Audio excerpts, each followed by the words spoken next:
ఆదికాండము 6వ అధ్యాయము 13వ వాక్య భాగాన్ని మనం చదువుదాం ప్రియులారా.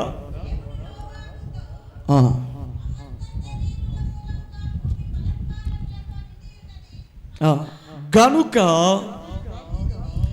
నా సన్నిధిని వారి అంతము వచ్చి ఉన్నది. చాలు.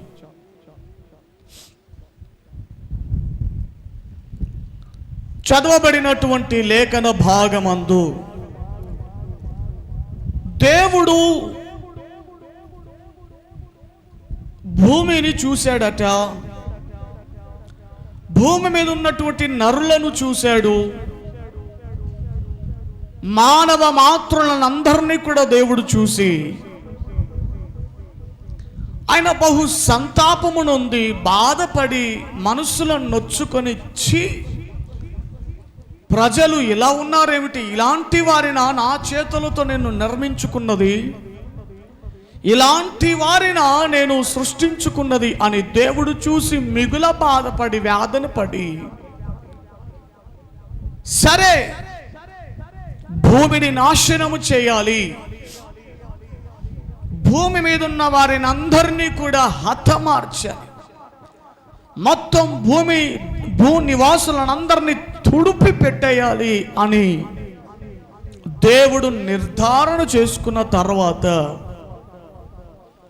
ప్రియులారా, దేవుడు ఏది చేయాలనుకున్న ముందు తన దాసులకు కానీ తన ప్రవక్తలకు కానీ తన బిడ్డలకు కానీ ఎవరికైనా ఆయన చెప్పిన తర్వాతే, బయలుపరిచిన తర్వాతే ఆయన ఏదైనా చేస్తాడు. ఆయన ఏది చేయను ఉద్దేశించి ఉన్నా పరస్పర ఆలోచనలను పంచుకోగలుగుతాడు, తన ఉద్దేశాన్ని తెలియపరచగలుగుతాడు. ఆ తరములో భూమి మీద ఎవరున్నారు, నా మాటను ఎవరికి చెప్పాలి, నా మాటను ఎవరికి తెలియచేయాలి అని భూమి మీదనున్న వారికి అందరికీ కూడా తన ఉద్దేశాన్ని ప్రకటన చేయుట కొరకై ఎవరున్నారు అని ఆలోచన చేస్తున్న తరుణములో భూమి మీద నిందారహితుడును నీతిమంతుడును దేవునితో నడుస్తూ ఉన్నవాడైన నోవహు గారు ఒక్కరే భూ నివాసులందరి మీద ఆయనకు కనబడ్డాడట. స్తోత్రం. నోవహు ఒక్కడే దేవునికి కనబడ్డాడట. ఆయన ఎలా ఉన్నాడట, తరం అన్నిటిలో తన తరములో ఉన్న ప్రజలందరి మధ్యలో ఆయన ఒక స్పెషల్గా కనబడుతున్నాడు దేవుని దృష్టికి. 7వ అధ్యాయం 1వ వచనంలో అంటాడు కదా, ఈ తరము వారిలో నోవహు నీవే నా ఎదుట నీతిమంతుడవై ఉండుట నేను నిన్ను చూశాను, నా దృష్టికి, నా కంటి దృష్టికి నువ్వు ఒక్కడవే కనబడ్డావు. ఎంత విచారకరం. అప్పటికే వంశములు ఉన్నాయి, గోత్రాలు ఉన్నాయి, దేశాలు ఉన్నాయి, రాష్ట్రాలు ఏర్పరచబడ్డాయి, జనములు విస్తరింపబడ్డారు. కానీ జనములందరిలో ఒకే ఒక్కడు దేవునికి కనబడ్డాడట. ఏంటి, ఏదో ఎప్పుడో కారులో పోతూ ఉంటే ఏదో పోస్టర్ కనబడింది, ఒక్క మగాడు అంట.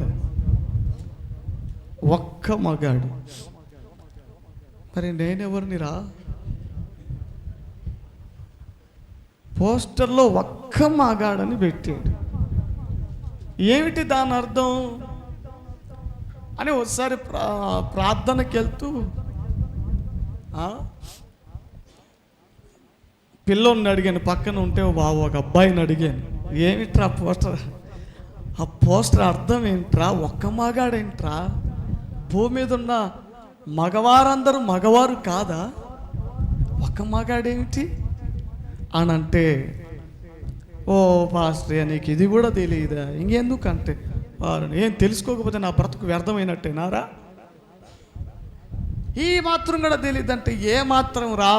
నేను నీకు తెలిసిందేది చెప్పంటే ఏం లేదండి, ఈ సినిమాలో ఒక హీరో ఉన్నాడు. ఆ హీరో నీతిగా ఉంటాడు, నిజాయితీగా ఉంటాడు, యథార్థంగా ఉంటాడు, అంత బాగానే ఉంటారు. తన చుట్టూతా ఉన్న ప్రజలందరూ కూడా విరోధంగా అక్రమంగా మరి ఏదో చేస్తూ ఉంటారట. ఈయన ఒక్కడే, అందుకే ఒక్క మగాడు అని సినిమాకు పేరు పెట్టారండి అన్నట్ట. ఒరే బాబు, ఆ డైరెక్టర్ గారికి వాడి కంటికి ఆయన ఒక్కడే కనబడ్డా? మా చర్చికి రమ్మని చెప్పండి రా, మా మందిరాలకు రమ్మని చెబితే సేవకులు ఎంతమంది ఉన్నారు, విశ్వాసులు ఎంతమంది ఉన్నారు కదా. దేవుని కూడా ఆ రోజుల్లో ఒక్కడే కనబడ్డాడు. మరి మిగతా వారు, ఈ తరము వారందరిలో నీవే నా ఎదుట నీతిమంతుడవై. అందుకే ఆయన ఒక్కడ కనబడితే నోవహు దగ్గరికి వెళ్ళి, నోవహు ఇదిగో నీతో ఒక విషయం చెప్పాలనుకుంటున్నాను, నీతో ఒక సంగతి. ఏంటదయ్యా చెప్పండి. నువ్వు చెప్తానంటే నేను ఏనాడైనా కాదన్నానా? చెప్పండి అయ్యా, నీ మాట వింటాను, నీకు లోబడతాను ప్రభువా, చెప్పండి అయ్యా అంటుండగానే దేవుడు నోవహుతో అంటున్నాడు కదా, ఇదిగో సమస్త శరీరుల మూలముగా భూమి బలత్కారముగా పట్టబడింది. భూమి బలత్కారము చేత నింపబడిపోయింది. ఏం చేద్దాం అనుకుంటున్నారు మరి? బలత్కారముతో నిండిపోయింది గనుక నా సన్నిధి వారి యొక్క అంతం, వారి అంతం వచ్చింది.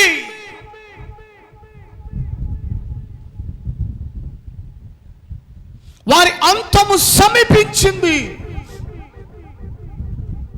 చాలా హెచ్చరికగా నోవహుతో భూమి మీద ఉన్నటువంటి ఆనాటి దినములలో కాలాన్ని గడుపుతున్నటువంటి ప్రజలను ఉద్దేశించి చాలా బాధతో, ఉగ్రతతో, కోపముతో, హెచ్చరికతో నోవహుతో చెబుతున్నాడు, నోవహు నిశ్చయముగా నా సన్నిధిలో వారి అంతము వచ్చింది.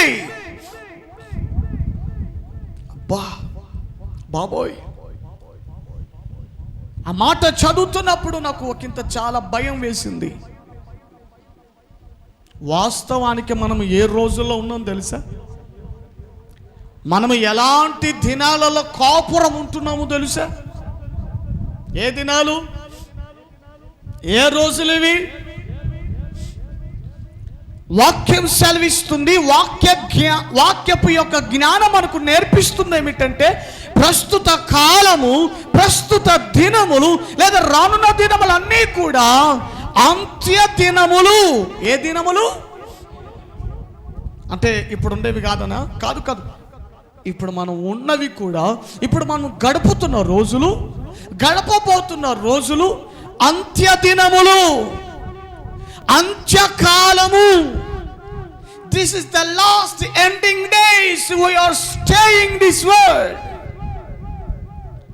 మనము ఈ ప్రపంచములో ఈ కాల అంతమున మనము నివాసం చేస్తున్నాం. We are very last ending days.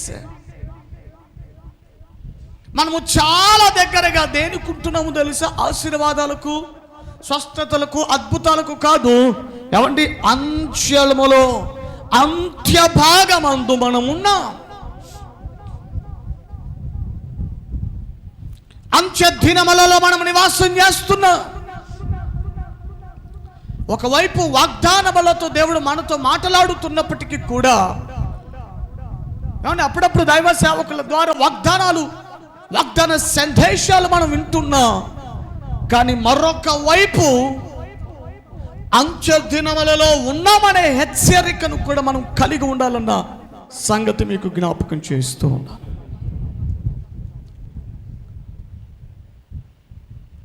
ఓ సందర్భంలో శిష్యులతో ప్రభు అంటాడు కదా, ఆనాటి దినములలో నోవాహు దినములలో జరిగినట్టు నేటి దినములలో కూడా జరుగుతుంది అని ప్రభు చెప్పాడు. ఏం జరిగింది నోవాహు దినములలో? జల ప్రళయం వచ్చింది. ఎన్ని రోజులు వర్షం పడిందట? కుర్చీలో కూర్చున్న భక్తులు చెప్పాలి. ఎన్ని రోజులు వర్షం? 40 రాత్రుళ్ళు 40 పగళ్ళు ప్రచండమైన వర్షం. ఆకాశపు యొక్క తూములు విప్పబడ్డాయి.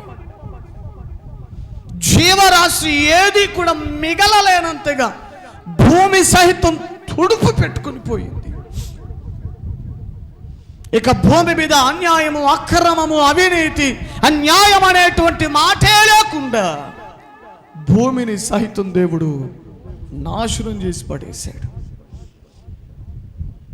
చాలా హెచ్చరికగా ప్రభు ఈ దినాన మనతో మాట్లాడుతూ ఉన్నాడు.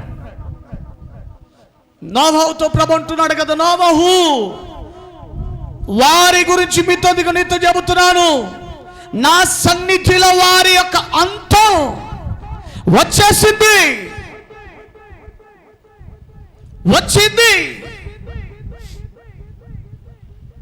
వారి అంతం వచ్చింది. కాబట్టి భూమితో సహా, భూమితో కూడా నేను నాశనము చేయబోతూ ఉన్నాను. భూమితో కూడా నేను వారిని తగలబెట్టబోతున్నాను. ఇలాంటి వారినా నేను పుట్టించింది, ఇలాంటి వారినా నేను జన్మింపజేసింది అని ఒకవైపు దేవుడు మదన పడుతున్నాడు, లోపల ఆయన చాలా వేదన పడుతున్నాడు. కానీ ఇలాంటి ప్రజలు మరలా పెచ్చుమీరిపోతే, ఇలాంటి వారు మరలా ఎక్కువైపోతే, ఇదిగో భూమి అంతా కూడా సర్వనాశనానికి సిద్ధమైపోతుంది కదా, ఇదిగో పుట్టబోతున్న మానవులు కూడా నాశనం అయిపోతారు కదా అని ఏమండి అప్పటికే నాశనం అయిపోయిన జనముల విషయమే ప్రభు అంటున్నాడు కదా, వారి అంతం వచ్చింది.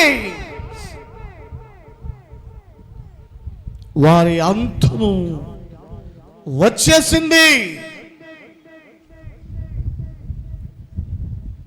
వారి అంతం వచ్చింది.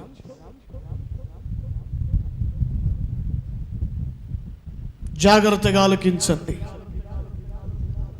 ఇంతగా దేవుడు రియాక్ట్ అవుతున్నాడు. కారణం ఏమిటి? వారు చేసిన దోషములు ఏమిటి? వారు చేసిన అతిక్రమములు ఏమిటో ఒక 5 సంగతులు, ఒక 5 విషయాలను నేను ఎదుట ఉంచాలని ఆశపడుతూ ఉన్నాను.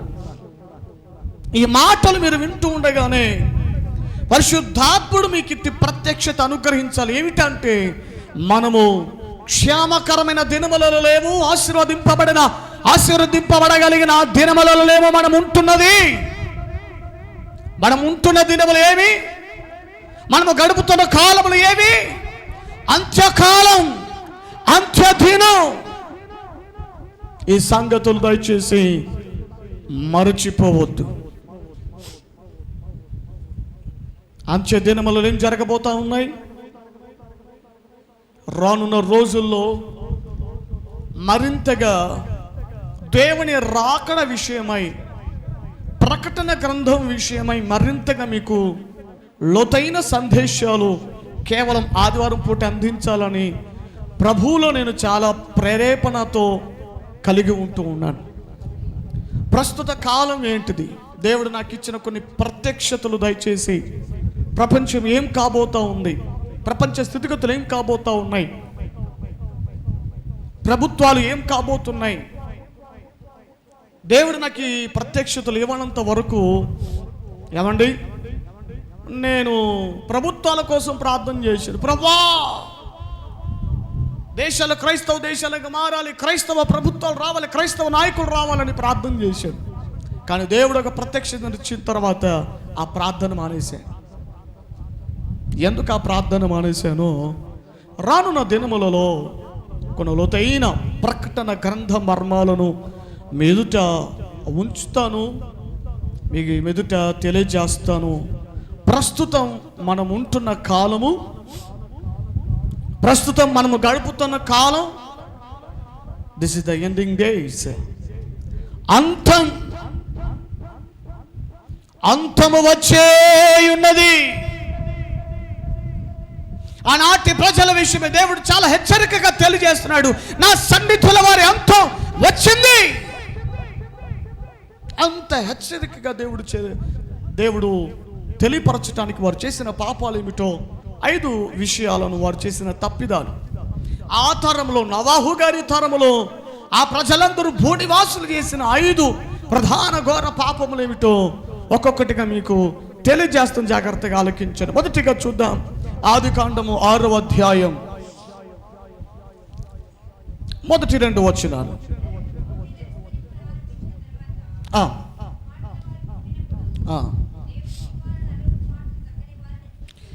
దేవుని కుమారులు నరుల కుమార్తెలు చక్కని వారని చూచి వారందరిలో తమకు మనస్సు వచ్చినటువంటి స్త్రీలను, ఒకటి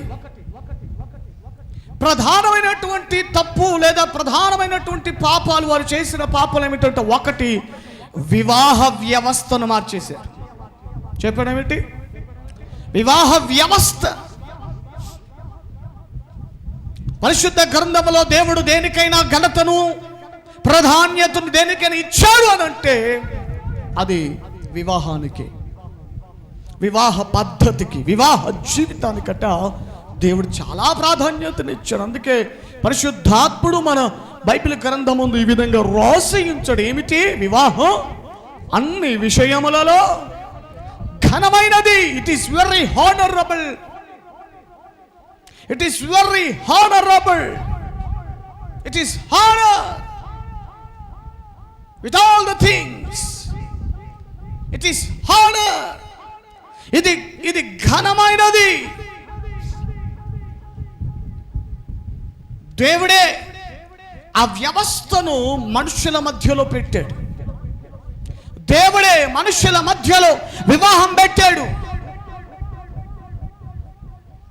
కానీ ఏమైపోయిందట? రాను దినములు గడిచే కొలది, కాలము గడిచే కొలది వివాహ వ్యవస్థ మనుషులు ఏం చేశారట? తారుమారు చేసేసారు. దాన్ని నాశనం చేశారు, దాన్ని పాడు చేసేసారు. దేవుని సృష్టిలో కూడా ఒక భాగమై ఉన్న దానిని ప్రస్తుతం సాతానుగాడు చేస్తున్నది అదే.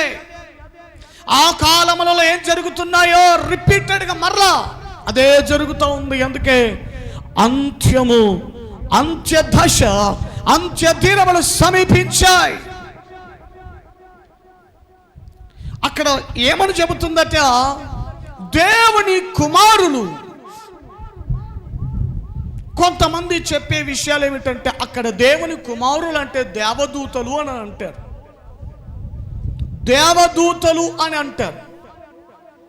కొంతమంది పండితులు కానీ లేదా స్కాలర్లు కానీ, క్రైస్తవ పండితులు కానీ, క్రైస్తవేతరులు కానీ చెబుతున్న విషయాలు, దేవుని కుమారులు అనంటే అక్కడ చెప్పబడుతుంది దేవదూతలు. దేవదూతలు అని చెప్పబడుతూ ఉందన్నట్టుగా వ్యాఖ్యానముగా తెలియజేస్తూ ఉంటారు. నాకొచ్చిన సందేహం ఏంటంటే, పరలోకములో ఉన్నటువంటి దేవదూతలకు శరీర సంబంధమైన కోరికలు ఉంటాయా? వారు ఫీలింగ్స్ని ఎక్స్ప్రెస్ చేసుకోవటానికి వారికి అసలు శరీరం అనేది ఉంటుందా? శరీరం ఉంటుందా? దేహం ఉంటుందా? ఇంకొంచెం వివరణగా మీకు తెలియజేయాలంటే, వారికి ఏదైనా లింగ భేదములు ఏమైనా ఉంటాయా? దేహములోనే దేవుడు ఇవన్నీ పెట్టాడు. ఫీలింగ్స్ పెట్టాడు, కోరికలు పెట్టాడు, ఆశలు పెట్టాడు. ఏమండి? శరీరాన్ని దేవుడి విధంగా నిర్మించాడు. ఎందుకు? ఆదాము తప్పిదం చేసిన దానిని బట్టి మహిమ శరీరం వెళ్ళి లౌకికమైన శరీరాన్ని ధరించుకున్నాడు. కాబట్టి ఈ శరీరంలోకి ఏం ప్రవేశించింది? పాపం వచ్చేసింది, పాపపు కోరికలు వచ్చేసినాయి. అందుకే మానవునిలో 2 నియమాలు జరుగుతాయి. సహజ సిద్ధమైన పాపపు నియమం జరుగుతుంది. రెండవదిగా బుద్ధిపూర్వకమైన పాపపు నియమం అనేది దేహములు జరుగుతాయి. చెప్పండి ఏమిటి? 2 పాపపు నియమాలు. సహజ సిద్ధంగా ఏమంటే ఒక పిల్లవాడు లేదా ఒక వ్యక్తి వయస్సు పెరుగుతూ ఉన్నప్పుడు వారి ఆశలు పెరుగుతాయి, వారి ఆలోచనలు పెరుగుతాయి, వారి ఊహలు మారిపోతూ ఉంటాయి. ఏమంటే అప్పటి వరకు జ్ఞానంలో నేను జ్ఞానం కలిగినోడుగా ప్రవర్తిస్తూ ఉంటాడు, చాలా మెచ్యూర్డ్గా మాట్లాడుతూ ఉంటాడు.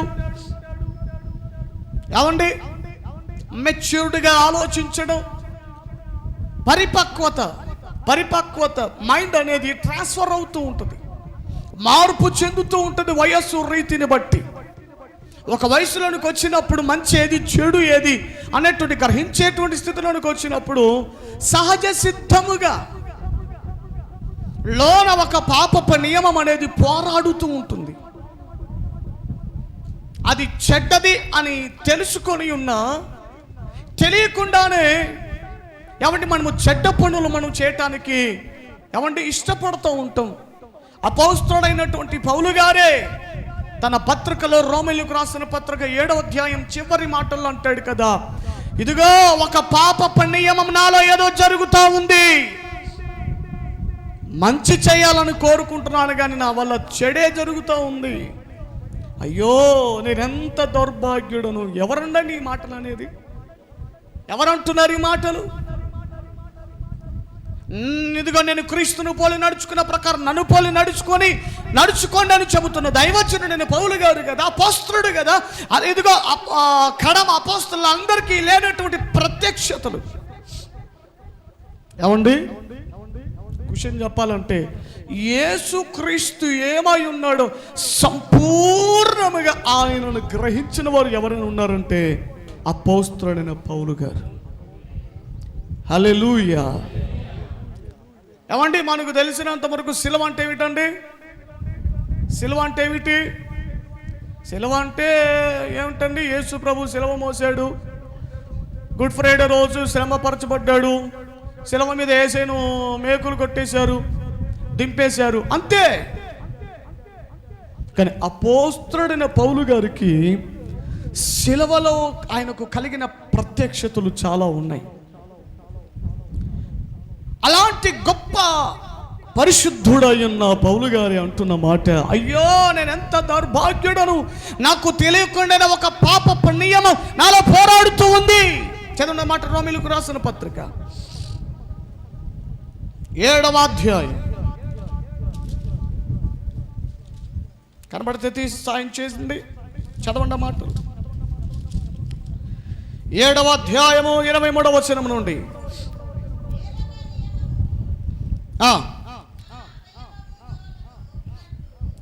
వేరొక నియమము నా అవయవములో ఉన్నట్టు నాకు కనబడుచున్నది, అది నా మనస్సు నందున్న ధర్మశాస్త్రముతో పోరాడుచు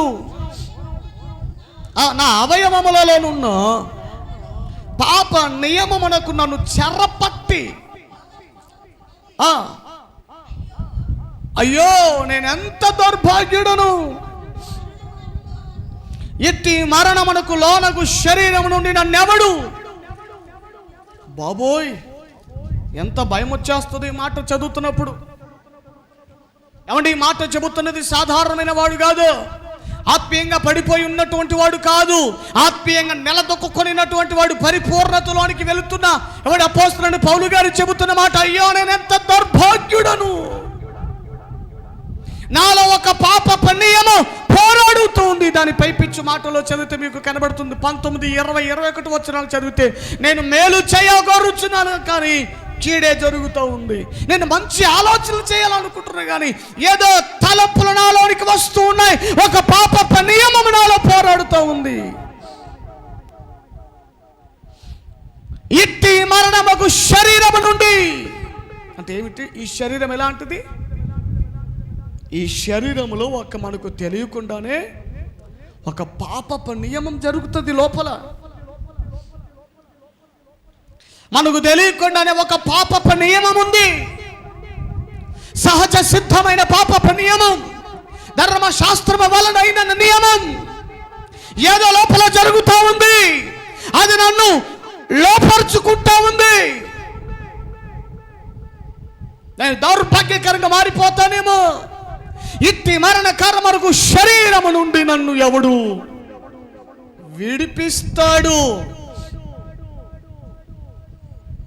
ఎవడు విడిపిస్తాడు? ఎవడు నన్ను విడిపిస్తాడు? నాకు మార్గం ఏమిటి? ఒక మార్గం ఉంది. ఏమిటో తెలుసా? ప్రతి ఒక్కడు దేవుని ఆత్మను పొందాలి, పరిశుద్ధాత్మతో నింపబడాలి.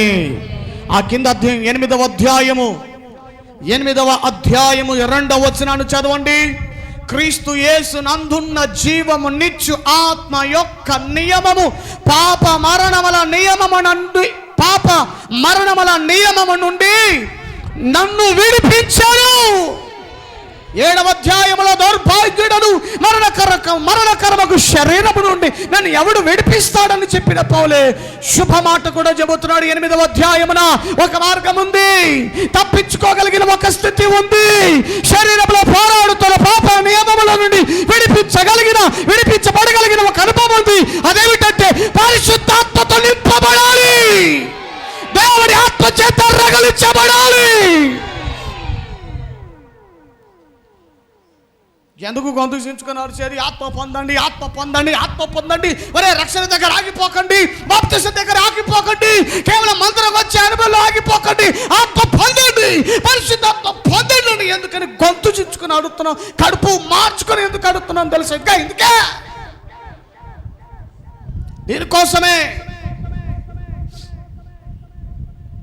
హల్లెలూయా. దేవుని ఆత్మను నిజంగా మనము పొందితే, నిజమైన దేవుని అభిషేకం మనం పొందితే, నిజమైన దేవుని ఆత్మను మనం పొందగలిగితే తప్పనిసరిగా పాపపు నియమముల నుండి ఆయన మమ్మల్ని విడిపిస్తాడు. తలంపులు జయిస్తాం, ఆలోచనలు జయిస్తాం, మన శరీరాన్ని ఏ పాపాన్ని బట్టి ఈడ్చుకొని పోతుందో ఆ పాపాన్ని జయించగలుగుతాం. హల్లెలూయా.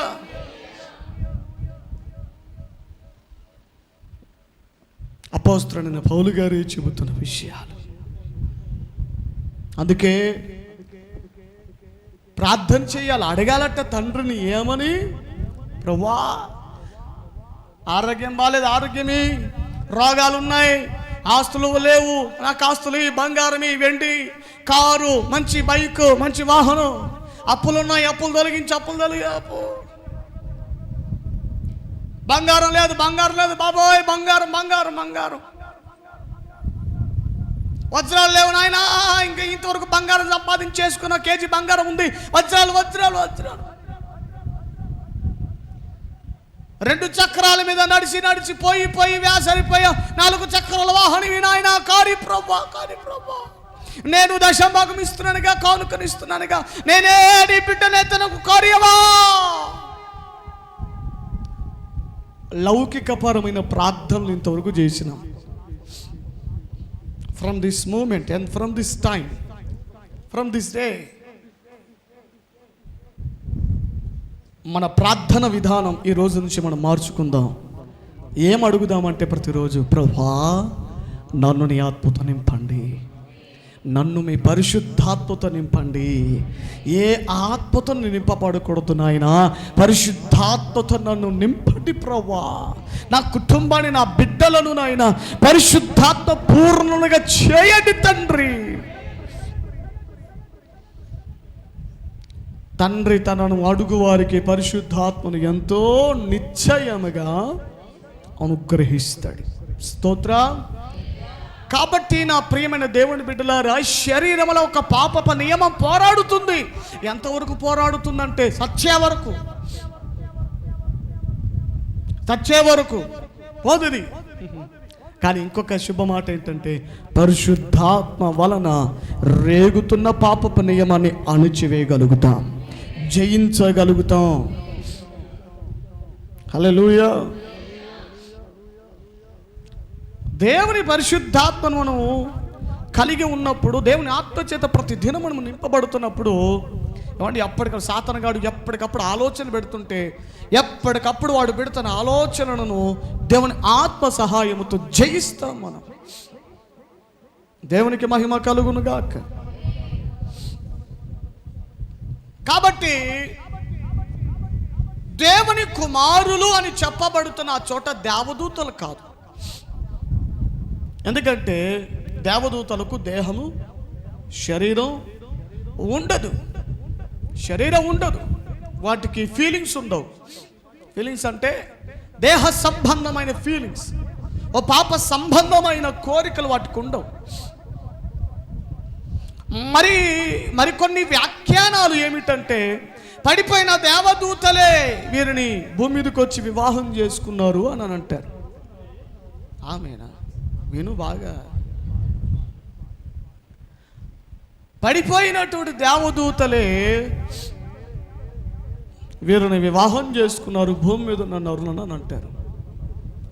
ఈ రెండిట్లో ఏది కూడా మనం తీసుకోవటానికి లేదు. దేవుని కుమారులు అనగా ఆయన యందు విశ్వాసం ఉంచి భక్తి జీవితాన్ని కాపాడుకుంటూ నడిపించబడుతున్న జనాంగము సృష్టి ఆరంభము నుండే దేవుడు తన కొరకు ఏర్పరచుకున్నాడు, సపరేట్ చేసుకున్నాడు. ఆ విధంగా కొనసాగించబడుతూ ఉన్నారు. హల్లెలూయా. ఇక లోతుకి వెళ్ళడానికి చాలా ఉంటుంది, మీ జ్ఞానానికి అందదు కాబట్టి.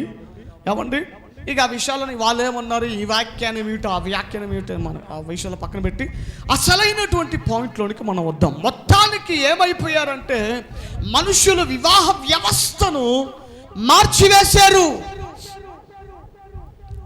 దేవుని యొక్క వివాహ వ్యవస్థను పాడు చేశారు.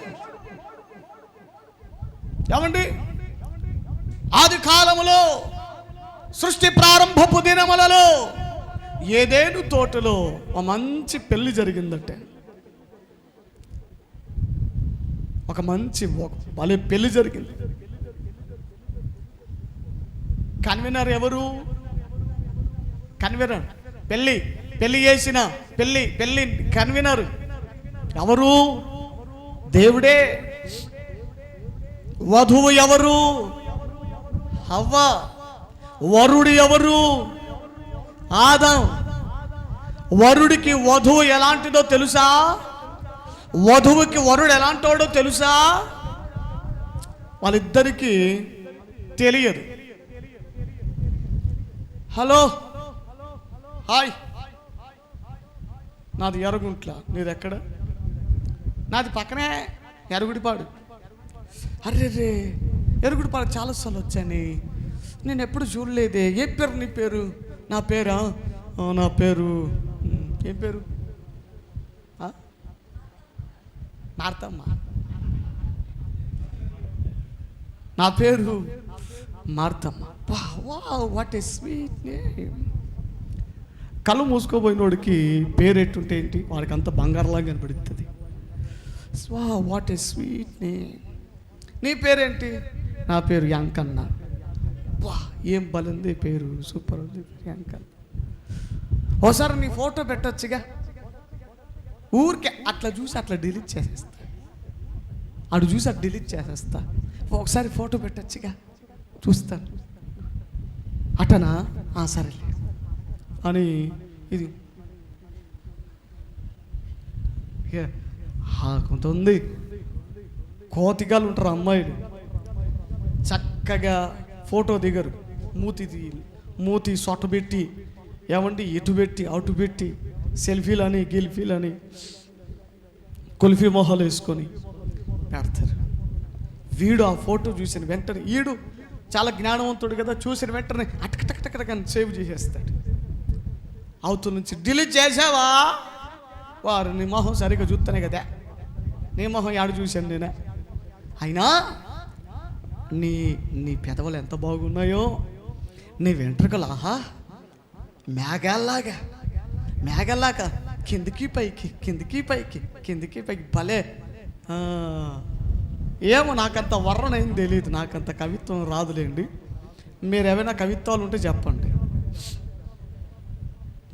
ఇప్పుడు ఎవరికి రాయలేదా? రక్తం గార్చి లవ్ లెటర్ ఎక్కడ ఎవరు రాయలేదయ్యా? అమ్మ మీరు మీకు ఎవరు రాయలేదా లవ్ లెటర్లు? లవ్ లెటర్లు ఎవరు రాయలే? సరే, భక్తులు చాలా సంతోషం. లవ్ లెటర్ రాయినోడు మన మధ్యలో ఉన్నారు, లవ్ లెటర్ రాయించుకుని వారు కూడా మన మధ్యలో ఉన్నారు. వారిని బట్టి ప్రభుని ఎంతగానో నేను స్తుతించుచూ ఉన్నాను. దేవునికి స్తోత్ర. ఈవిడు ఎన్నెన్నో మాటలు చెబుతాడు. అది ఆ మాటలన్నీ విని అటనా, అరే మా అమ్మ కూడా నా అమ్మాయి కూడా చెప్పలేదే నేను అందంగా ఉంటానని, మా నాన్న కూడా నాకు ఎప్పుడు చెప్పలేదే. వాళ్ళు ఎందుకు చెప్తారు? వాళ్ళకి స్వార్థం లేదు నీ మీద స్వచ్ఛమైన ప్రేమ ఉంది కాబట్టి వాళ్ళు అంటే విషయాలను చెప్పరు. నీ దగ్గర నుంచి ఏదో ఆశిస్తున్నాడు కాదు. వాడు అంటాడు నీ ముక్కు ఢిల్లీలాగుంది, నీ చెవులు శంఖంలాగుంది అంటాడు. అదేమో అని అరుచంటే బర్రె గొంతు వేసుకుని, వీడికి మాత్రం ఆ గొంతు కోకిలలాగా వినపడుతుంది. అబ్బా ఎంత బాగుందో నీ వాయిస్, ఎంత బాగుందో, వింటుంటే వినాలనిపిస్తుంది, ఎంత బాగుంది. మొత్తానికి చాటింగ్ చేసుకొని, ఒకరి మొహలు చూసుకొని, ఒకరు సంభాషించుకొని, ఏమండి ఇంట్లో ఎవరికీ చెప్పకుండా, ఏమండి ఒక రోజున వెళ్ళిపోదాం, మనకిది ఈ రోజు ఈ ఇల్లు తగినవి కాదు, పదా ఒక దినానికో అని హైదరాబాద్కో లేకపోతే విజయవాడకో లేకపోతే ఆ తర్వాత రేపో మాపో రాజధానిగా ఉండబోయే విశాఖపట్నానికో లేకపోతే అమరావతికో. ఏమైనా ఉన్నాయి అమరావతిలో సిటీలు మంచి రూములు? మరి అమరావతికో లేకపోతే చెన్నైకో లేకపోతే బెంగళూరుకో లేకపోతే ఇంకా ఏమున్నాయి సిటీలు? నాకు తెలిసి ముంబైకి ఢిల్లీకి ఎవడు పోలేదు, ఎందుకంటే చాలా దూరం కదా, డబ్బులు ఉండవు. మొత్తానికి వెళ్తారు. అక్కడికి వెళ్ళిన తర్వాత వివాహం తర్వాత జరగవలసినటువంటి పవిత్రమైనటువంటి కార్యాలన్నీ కూడా ముందుగానే జరిగించబడతాయి.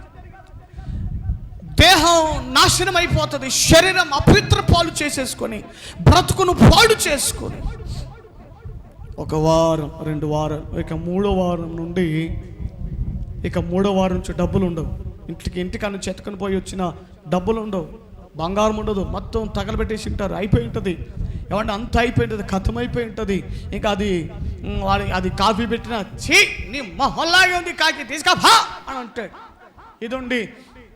ఇది అంటది కర్రీ మొహమాడ హోరా నీకెవర్రా కాఫీ పెట్టేది అని అంటాడు. మధ్యాహ్నం భోజనానికి కూర్చున్నప్పుడు ఛీ సైతన్ మొహం దానా చూసావో కూర నీ మొహంలాగే ఏడ్చింది, ఉప్పు లేదు, కారం లేదు, మసాలా లేదు, పసుపు లేదు, కారం లేదు, ఏం లేదు, నీ మొహంలాగే ఏడ్చిందని. ఇక అక్కడి నుంచి గొడవలు స్టార్ట్ అయిపోతాయి. ఏమండి గొడవలు స్టార్ట్ అయిపోయి ఎక్కడి నుంచి వచ్చారు మరలా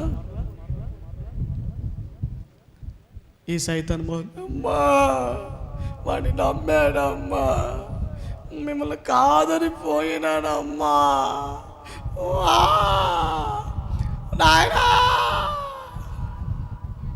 ఎడంకాలతో ఇగిచ్చి తన్నేడు లేక ఇది మళ్ళీ వచ్చింది. దానికి తెలుసు ఆ పోయిందని తెలుసు. మా నాయన దగ్గర చిన్న కన్ను రాలిస్తే మా నాయన మనసు కరిగిపోతుంది, దానికి తెలుసు. అందుకే అది ఏడుచుకుంటూ రావడం దాన్ని ఏడుచుకుంటూ వచ్చింది.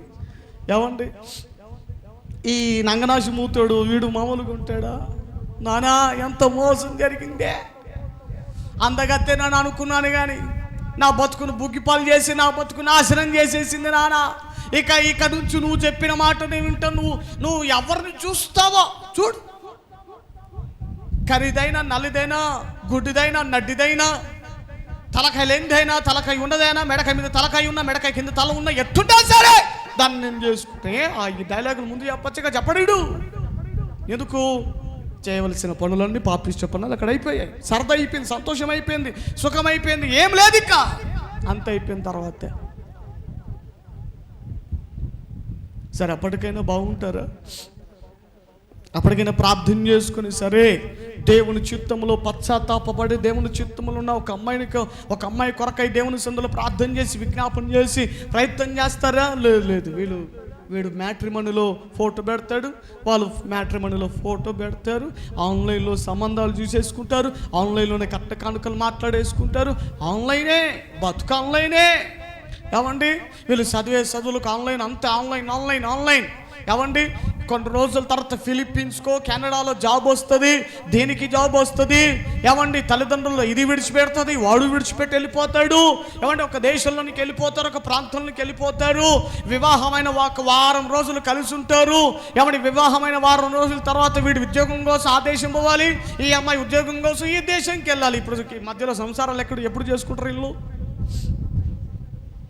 ఫోన్లలోనే బంగారమా బాగున్నావా నేను చూడబుద్ధి అవుతుంది. ఏమండి పక్కన ఎవరొక దాన్ని మెయింటైన్ చేస్తుంటాడు. ఈ సైతాన్ మొహంది కాముకుంటుందా, ఇది ఎవరినో ఒకరు మెయింటైన్ చేస్తూ ఉంటుంది. దగ్గర ఉండి హెచ్చరించే తల్లిదండ్రులు ఎవరైనా ఉంటారో లేరు కదా. వారు విదేశాల్లో ఉన్నారు, దూరదేశాల్లో ఉంటున్నారు. వీరు చేసే పాడుపలు వాళ్ళకి ఎలా కనబడతాయి? ఈ రోజుల్లో ఏడ్చే చదువులు అలా తగలబడుతున్నాయి. మా వాడు, మా రత్నం, మా ముత్యం అమెరికాలో జాబ్ చేస్తున్నాడు. ఎవడికి తెలుసు అక్కడ అమెరికా పిల్లను పట్టాడని? ఎవడికి తెలుసు వాడు ఆస్ట్రేలియాలో తెల్లదాన్ని పట్టాడని? నువ్వేం మురిసిపోతున్నావేడా? లక్షలు తగలబెట్టి చదివించేసావు, దేశానికి పంపించేసావు. వివాహమైన చక్కగా చేసావంటే అక్కడ అది కూడా వేరే దేశంలో ఉద్యోగం చేసేదాన్ని తీసుకొచ్చి తగలబెట్టావు. ఇంకా వాళ్ళు కలిసి సంతోషించి ఏమంటే గడిపే దినములు ఏముంటాయి? మీకు అర్థమవుతుందా? ఈ రోజుల్లో వివాహ వ్యవస్థ మరింత ఏమంటే లీగల్గా మారిపోయింది. ఎలాంటిదో తెలుసా? పురుషుడు వివాహం చేసుకోవచ్చట. ఎవడెవడట? Lesbian marriage. ఎవడున్నాడా ఆ సుప్రీంకోర్టులో? ఎవడున్నాడు ఆ జడ్జిగాడు? ఎవడో నాకు తెలియదు. కానీ ఏమిటి పురుషుడు వివాహం చేసుకొచ్చి జీవ పాస్ చేశారు అఫీషియల్గా. స్త్రీ కూడా ఒక ఆడది కూడా పెళ్లి చేసుకోవచ్చు, వాళ్ళు కూడా కలిసి ఉండొచ్చండి జీవ పాస్ చేశారండి అఫీషియల్గా. చుట్టూతో ఉన్న పరిస్థితులు మీకు అర్థమవుతున్నాయా? సాతానుగాడు దేవుని కార్యాలను చెరిపివేస్తూ ఉన్నాడు. దేవుడు నియమించినటువంటి ఘనమై ఉన్న పరిశుద్ధమైన వివాహ వ్యవస్థను సాతానుగాడు నాశనం చేస్తూ ఉన్నాడు మనుషుల మధ్య.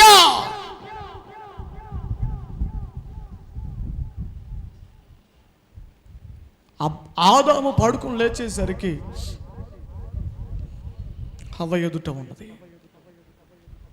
ఇదిగా ఆదామా, ఈ అమ్మాయి నీకు, హవ్వా ఈ అబ్బాయి నీకు. మనసు కోరుకున్నట్టుగా ఇష్టపడలేదు. దేవుడు కోరుకున్న అబ్బాయిని హవ్వమ్మకి ఇచ్చాడు. దేవుడు కోరుకున్న భార్యను ఆదాముకు హవ్వనిచ్చాడు. వాళ్ళ మనసులు అక్కడ పని చేయలేదు, వారి ఆలోచన అక్కడ పని చేయలేదు, వారి ఉద్దేశం అక్కడ పని చేయలేదు. దేవుని చిత్తము సంపూర్ణంగా సాగిపోయింది. అక్కడ దేవుని ఉద్దేశమే జరిగింది, దేవుని ఆలోచన మాత్రమే అక్కడ జరిగింది. దయచేసి దేవుని ప్రేమైన వారలారా, దేవుడు మిమ్మల్ని ప్రేమించి చక్కని బిడ్డలను దేవుడు మీకు ఇచ్చాడు. ఆడు ఉద్యోగాలు చేస్తున్నాడు కదా, వాడి దగ్గర ఆస్తుంది కదా, ఆస్తి పాస్తులు బాగున్నాయి కదా అని ఇచ్చి కట్టబెట్టకండి.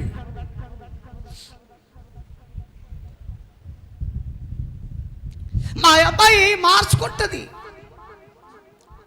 తాగుడు పోతాడయ్యా, ఎందుకయ్యా ఇస్తారు? మా అమ్మాయి మార్చుకుంటుందిలే అయ్యా, మార్చుకుంటుందిలే. ఏంది మార్చింది? అదే మారిపోయి ఇంటికి వచ్చి కూర్చుంది.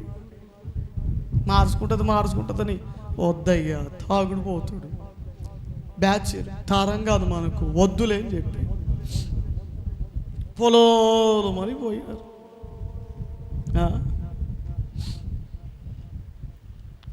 వివాహ వ్యవస్థ నాశనం అయిపోతా ఉంది. వివాహ వ్యవస్థ పాడైపోతా ఉంది. దేవుడు నియమించిన వివాహ వ్యవస్థ నాశనం.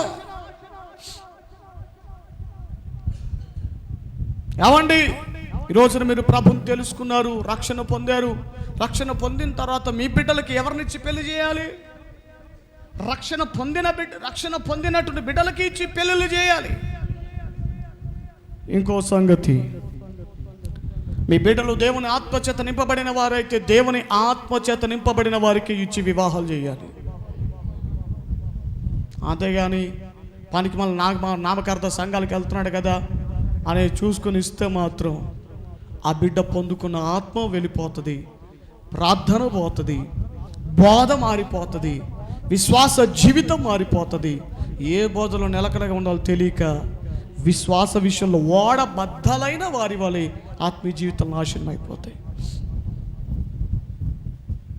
ఈ మిస్పా ప్రార్థన మందిరానికి వస్తున్న మీకు అందరికీ తెలుసు, మన బోధ ఒక పెంతెకోస్తు బోధ, పెంతెకోస్తు సమర్పణ. ఎవరి ఉపదేశాలు? పెంతెకోస్తు ఉపదేశాలు మనవి. మన అబ్బాయిలకు ఏమంటే వివాహం చేసేటప్పుడు కుమార్తెలు కూడా ఎక్కడి నుంచి తెచ్చుకోవాలి? ఎక్కడి నుంచి తెచ్చుకోవాలి? ఇలాంటి ఉపదేశంలో ఉన్నవారేనా? కృపలో నిలిచినటువంటి వారేనా? దేవుని ఆత్మచేత నింపబడుతున్నటువంటి ఫ్యామిలీ అయినా ఫ్యామిలీ? హల్లెలూయా. వీటన్నిటికి పైన దేవుని చిత్తం ప్రాముఖ్యమైనది. వారు ఏం చేశారంటే, ఎందుకని దేవుడు అంతగా కోపగించుకుంటున్నాడు? ఇదిగో నా సన్నిధిని వారి అంతం వచ్చేసింది. కారణం ఏంటి అని అంటే, వివాహ వ్యవస్థ పాడైపోయింది, వివాహం నాశనం అయిపోయింది. మనస్సుకు వచ్చినటువంటి స్త్రీలన్నట మరి వివాహం చేసేసుకున్నారు. మనస్సుకు నచ్చిన వారిని, మనసుకు అందంగా ఉన్నారా, ఓకే, తెల్లగా ఉన్నారా, ఎర్రగా ఉన్నారా, బుర్రగా ఉన్నారా, మూతికి లిప్టిక్ రాసిందా, తోలు ఎర్రగా ఉందా, నల్లగా ఉందా, బాగా కలకలగా ఉందా, ఇవి చూసుకొని బతుకులు నాశనం అయిపోతున్నాయి. ఇవి చూసుకునే బతుకులు ఎవండి తిరగబడుతూ ఉన్నాయి. దేవుని చిత్తం లేదు, దేవుని దగ్గర అడిగేది లేదు, దేవుని దగ్గర విచారణ చేసేది లేదు, దేవుని దగ్గర మొరపెట్టేది లేదు. ఒక సంబంధం వచ్చినప్పుడు, ఒక ప్రపోజల్ వచ్చినప్పుడు దేవుని మందిరానికి వచ్చి ఉపవాస ప్రార్థనకు వచ్చి ఉపవాస ప్రార్థనలో పెట్టి, ప్రభు ఇది నీ చిత్తమా కాదా, నీ ఉద్దేశమా కాదా, నాయన నీ చిత్తం బిడ్డ బయలుపరచండి, నీ ఉద్దేశం బిడ్డ బయలుపరచండి అని దేవుని చిత్తం అడిగేది లేదు. సంబంధం వచ్చింది కదా అని చెప్పేసి పొలోలు మనం చేసుకోవటమే. సంబంధం వచ్చిన తర్వాత ముందు రావాలా, మందిరంకి వచ్చిన తర్వాత ప్రార్థన చేసుకుంటున్న తర్వాత మీ మనసుకు మనశ్శాంతి అనిపిస్తే, సమాధానం అనిపిస్తే, లేకపోతే దైవ సేవకులుగా ఉన్నారు కదా, ఓకే అమ్మా ఇది దేవుడి చిత్తమేమ్మా, దేవుడు చూపిస్తున్నాడు, దేవుడు బయలుపరుస్తున్నాడు, ఓకే చేసుకోవచ్చని దేవుడి సేవకుల ఆలోచన కూడా తీసుకోకుండా నీ మట్టుకు నువ్వు ప్రార్థన పూర్వకంగా లేకుండా వివాహ వ్యవస్థను నాశనం చేసి పడేస్తున్నారు. పైగా వివాహ పత్రికల్లో ఏమంటే వాక్యం ఒకటి, ఇది యెహోవా వలన కలిగిన కార్యము. ఉట్టిదే, ఇది దేవుని వల్ల జరిగింది కాదు, మనుషుల వల్ల, వాడు వీడు మాట్లాడుకోవటం వల్ల, ఆ పెద్దలు ఈ పెద్దలు వెళ్ళి చట్లు పెట్టడం వల్ల జరిగిన కార్యాలు, దేవుని వల్ల జరిగిన కార్యాలు కావవి. వివాహ వ్యవస్థ నాశనం అయిపోయింది. రెండవదిగా వారు చేసినటువంటి రెండవ అతిక్రమం ఏంటంటే 6వ అధ్యాయము 3వ వచనం.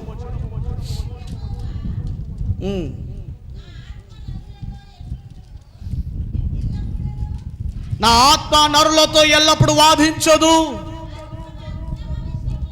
వారు తమ అక్రమ విషయంలో నరమాత్రులైపోయారు, వారు అక్రమ వారుగా మారిపోయారు.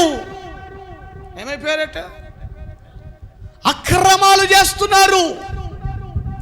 అక్రమం విస్తరించింది వారి మధ్యలో.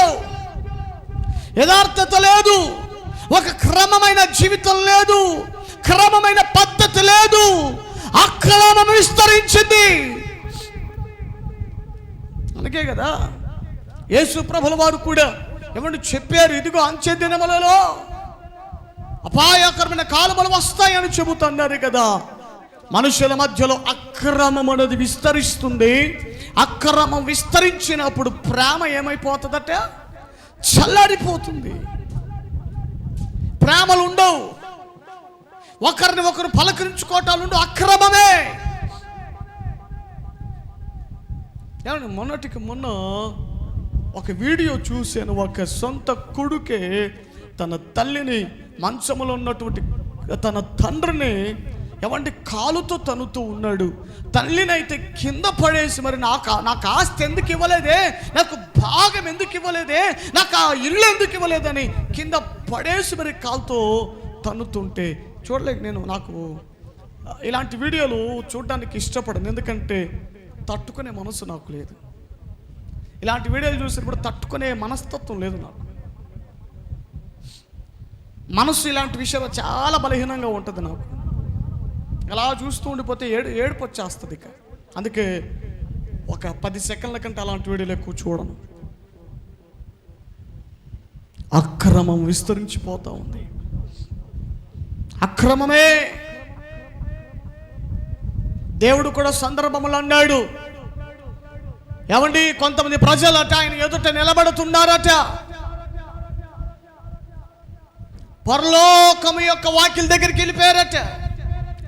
పరలోకం యొక్క వాకిల దగ్గరికి వెళ్ళిపోయి తడుతున్నారట, ప్రభువా ద్వారము నీవే కదా, ఇదిగో మీకు మా కొరకు ఎందుకు నువ్వు ద్వారం తెరవలేదే, మీ పరలోకము వాకిలు బయటనే ఉన్నామే, మాకెందుకు లోనికి ప్రవేశం లేదు అని కేకలు వేస్తుంటే సింహాసనం మీద నుండి దేవుడు స్వరం ఇచ్చి మాట్లాడుతున్నాడు, అక్రమము చేయువారలారా నా యొద్ద నుండి వెళ్ళిపోండి, మీరెవరో నాకు తెలియదు అన్నాడు. ఎవరు అంటే అక్రమం చేసేవారు? వారు చేసిన అక్రమాలు ఏంటి అని అంటే, ఏమండి వాళ్ళు అంటున్నారట, నీ నామమున దయ్యాలు వెళ్ళగొట్టలేదా, నీ నామమున ప్రవచింపలేదా, నీ నామమున స్వస్థతలు చేయలేదా, నీ నామమున భాషలు మాట్లాడలేదా, నీ నామమున మేము ఇలాంటి కార్యాలు జరిగించలేదా అనంటే ప్రభు అంటున్నారు. ఏమో నాకు తెలియదు. అక్రమం చేశారు మీరు. అక్రమమైనటువంటి భక్తిని మీరు కొనసాగిస్తూ ఉన్నారు. అక్రమమైన జీవితాన్ని కొనసాగిస్తున్నారు. అంటే ఏంటి అర్థం? ప్రవచింపలేదా, భాషను మాట్లాడలేదా, వాక్యం చెప్పలేదా, స్వస్థతలు చేయలేదా, దయ్యాలు వెళ్ళగొట్టలేదా, నీ నామం అన్నట్టు దేవుడు దానిని బట్టి అక్రమం చేయవారు అన్నారా? కాదు కాదు కాదు. కొంతమంది లౌకికమైన వాటి మీదనే మనసు నిలిపారట. లౌకికమైన వాటి విషయమై మనసును స్థిరపరుచుకున్నారట. దయ్యాలు వెళ్ళగొట్టడం గొప్ప సంగతి అనుకున్నారట. స్వస్థతలు జరిగితే ఇదే గొప్ప సంగతి అనుకున్నారట. ఏమండి, స్వస్థత గొప్పదా? స్వస్థత కంటే రక్షణ గొప్పది. హల్లెలూయా. యేసు ప్రభుల వారు దురాత్మలను వెళ్ళగొట్టిన తర్వాత, స్వస్థత కార్యాలు జరిగించిన తర్వాత వారితో చెప్పిన మాట, ఇక మీరు పాపం చేయొద్దు, ఇక మీరు పాపం చేయొద్దు, మీరు రక్షణ పొందవలసిన వారు, మీరు సమాధానంగా ఉండగలిగినటువంటి వారు. రోగం ఈరోజు వస్తుంది, రేపు వెళ్ళిపోతుంది, మరలా రాకుండా ఉండదుగా, మరలా వచ్చే అవకాశం ఉంది. రోగాలు వస్తాయి, వెళ్ళిపోతాయి, వ్యాధులు వస్తాయి, వెళ్ళిపోతాయి, ఏమండి స్వస్థతలు జరుగుతాయి, ఏమండి కొన్ని సందర్భాల్లో స్వస్థతలు జరగచ్చు, జరగకపోవచ్చు. అందరిలో కూడా అద్భుతాలు జరగచ్చు, జరగకపోవచ్చు. కొంతమందికి అద్భుతాలు జరుగుతాయి. మరి మిగతా వారి పరిస్థితి ఏంటి? ఒరే బాబు, అద్భుతాలు కాదురా ప్రాముఖ్యం, స్వస్థతలు కాదురా ప్రాముఖ్యం, విడుదల కాదురా ప్రాముఖ్యం, నీవు నీ ఆత్మల పరిపూర్ణత పొందటం ప్రాముఖ్యమైనది. దీని విషయమే నీకు దృష్టి లేదు. ఎంతసేపు ఈ లోకములను అనుభవించాలి, ఈ లోకంలోనే ఉండాలి. ఇది అక్రమము చేయువారలారా నా దగ్గర నుండి తొలగిపోండి. అక్రమాలు చేస్తూ ఉన్నారట. ఈ పగల కాల సమయాన్ని మాటలు వింటున్న వారులారా, నువ్వు చేస్తున్న భక్తి నిజమైనదైనా కాదా ఒకసారి పరీక్షించుకోండి. నువ్వు చేస్తున్న ప్రార్థన యథార్థమైనదా కాదా ఒకసారి పరీక్షించుకోండి. ఒకవేళ నీలో అక్రమమును దేవుని కనుదృష్టిలో కనబడితే ఇంతవరకు నువ్వు చేసిన ప్రార్థన వ్యర్థమైపోతుంది, నీ భక్తి వ్యర్థమైపోతుంది, నీ నీ నీ నీ ఇంతవరకు నువ్వు చేసిన మేలు కార్యాలు అన్ని వ్యర్థమైపోతాయి. అక్రమ కారులలో ఒకరిగా మిగిలిపోతావు, నరకానికి ఏడవబడతావు. అక్రమము చేయువారులారా చాలా బాధపడుతున్నాడు. ఎందుకంట నోవాహు గారి తరములో ఉన్న ప్రజలట అక్రమమును విస్తారంగా చేస్తూ ఉన్నారట. ఇంకోటి చూడండి, వారు చేసిన పనులేమిటో. 6వ అధ్యాయం 5వ వచనం, ఆదికాండము. నరుల యొక్క చెడుతనము భూమి మీద గొప్పదైపోయింది, వారిది చెడ్డది, చెడిపోయారు. ఇది విషయం. మూడవదిగా, వారిలో దేవునికి కనబడిన ఘోరమైన పాపాలు ఏమిటంటే వారు చెడిపోయారు. భక్తి లేదు, ప్రార్థన లేదు, విశ్వాస జీవితం లేదు, దేవుని మీద ఆధారపడే జీవితం లేదు. చెడిపోయారు, చెడిపోయారట. ఏమంటే చెడిపోయారని ఎవరిని ఉద్దేశించామంటామండి? అయ్యో, వీరు మొన్నటి వరకు బాగానే ఉన్నారండి, చాలా మంచివారండి, వీరు చాలా మంచి ఆత్మీయులండి, చాలా మంచి విశ్వాస వీరులండి వీరు. అయ్యో, వీరు చెడిపోయారే ఇప్పుడు. ఎవరిని చూసి అంటారు? విశ్వాస జీవితాన్ని కోల్పోయిన వారిని చూసినప్పుడు. ప్రార్థన జీవితం లేకుండా, భక్తి జీవితం లేకుండా, విశ్వాస జీవితం లేకుండా, సినిమాలు చూసుకుంటూ, సీరియల్ చూసుకుంటూ, వారితో వీరితో కొట్లాటలుకుంటూ, ఎవరిని కొట్లాడుతూ, పోట్లాటలు పెట్టుకుంటూ, అసమాధానంతో కలిగి, ఎవరి అసమాధానంతో బ్రతుకుతూ, అసూయతో, పగతో, కోపంతో, ద్వేషముతో, ఎవరి ఇలాంటి క్రియలతో నడిపించబడితే దేవుడు అంటున్నారు, వారు చెడ్డవారైపోయారు, చెడ్డవారిగా మిగిలిపోతున్నారు. ఏమండి, అసలు భక్తి జీవితం అంటే ఏంటో తెలుసా? చెడుతనాన్ని అసహించుకోవటమే భక్తి అని వాక్యం చెబుతుంది. మరి నువ్వు అసహించుకుంటున్నావా? సినిమా బొమ్మలు కనబడినప్పుడు ఆహా, ఏముంది ఫోటో, ఏముంది డిజైన్, ఏముంది ఆహా అని అనుకుంటున్నావు అనుకో, నీ బ్రతుకు పాడైపోయిందని అర్థం, నీ జీవితం చెడిపోయిందని అర్థం, నీ విశ్వాస జీవితం బ్రద్దలైపోయిందని అర్థం. స్తోత్ర, హల్లెలూయా, హల్లెలూయా.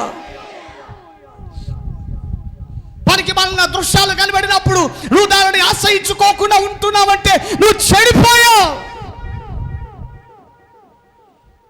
పనికి మాలినటువంటి తలపులు నీలోనికి వస్తూ ఉన్నా, ఓకే, ఈ తలుపులు బాగున్నాయి అని నువ్వు యాక్సెప్ట్ చేస్తూ ఆ తలంపులకు నువ్వు లోబడిపోతున్నావు అంటే నువ్వు చెడిపోయావు.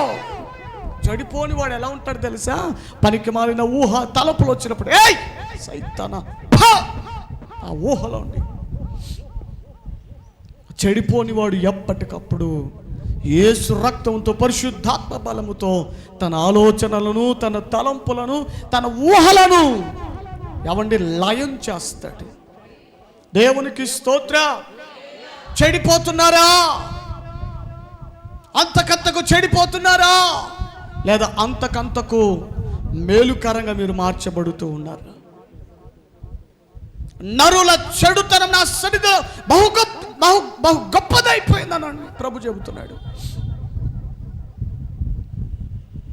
మీ మట్టుకు మీరు చెప్పండి, మీరు చెడ్డవారిగా మారిపోతున్నారా? దినములు గడిచే కొలది మంచివారిగా మారిపోతున్నారా? నాలుగవది, ఆదికాండం 6వ అధ్యాయం 6వ వచనం.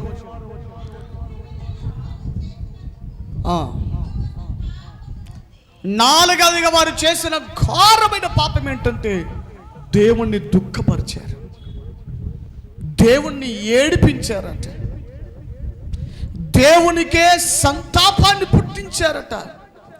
ఆయన నరులను చూసి బాధపడుతున్నాడట. అయ్యో, వీళ్ళనైనా నేను కలగజేసింది, వీళ్ళనైనా నేను పుట్టించింది, వీళ్ళనైనా నా చేతులతో నిర్మించుకుందని గుండెలు బాదుకుంటూ దేవుడు ఏడ్ చేస్తున్నాడట. హల్లెలూయా. విశ్వాసులలో కొంతమంది క్రియలు చూసినప్పుడు నాకు చాలా వేదన కలుగుతుంది, చాలా లోపల చాలా ఏడుపు వస్తుంది. అయ్యో, ఏమిటి వీరు ఇలా మారిపోతున్నారే, అయ్యో వీరేమిటి ఈ విధమైన ప్రవర్తనను కొనసాగిస్తున్నారే, అయ్యో వీరేంటి ఇలాంటి బట్టలు ధరిస్తున్నారే, అయ్యో వీరేంటి ఇలాంటి ప్రవర్తన విరోధమైన క్రియలు చేస్తున్నారు ఏమిటి? ఏమండి, సాధారణమైనటువంటి మానవునిగా ఉన్న నాకే ఇంత బాధ కలుగుతుంటే మరి దేవునికి ఇంకెంత బాధ కలుగుతుందండి? మన కోసం రక్తము కార్చి తన ప్రాణము పెట్టి ఉన్నటువంటి దేవుడు, మన నుంచి మంచి ఈవులు ఇష్టపడుతున్న దేవుడు, మన నుంచి మంచి ఫలాలు ఆశిస్తున్నటువంటి దేవుడు, మనము కారు ద్రాక్ష ఫలాలు కాస్తూ ఉంటే దేవునికి బాధ రాదా? దేవునికి వ్యాధన కలగదా? దేవునికి సంతాపం కలగదంటారా? ఏమండి, కొన్ని పట్టణాలను దేవుడు చూసి ఏడ్చాడట.